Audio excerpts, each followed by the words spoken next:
வணக்கம்.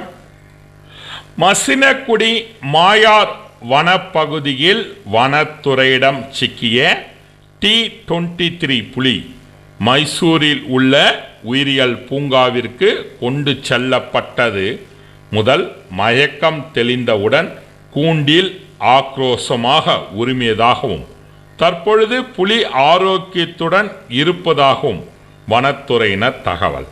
ஆனால் அங்கே கர்நாடகாவில் அந்த புலிக்கு உரிய உணவான மாட்டுக்கறி இறைச்சி கொடுக்கப்படாததும் சிக்கன் கறி கொடுக்கப்பட்டதாகவும் பிரச்சனை எழுந்தது.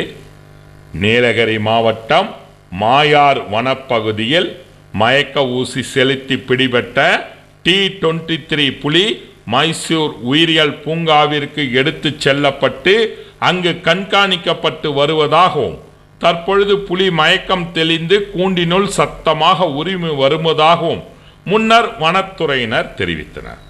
உயிரியல் பூங்காவில் உள்ள மறுவாழ்வு மைய கால்நடை மருத்துவர்கள் புலியின் உடலின் பல்வேறு பகுதியில் காயங்களுக்கு சிகிச்சை அளிக்கப்படுவதாகவும் தற்பொழுது நீர் சத்து குறைபாடு மற்றும் இரத்த சோகை நோயால் புலி சோர்வுடன் இருப்பதாகவும் அவர்கள் தெரிவித்தனர்.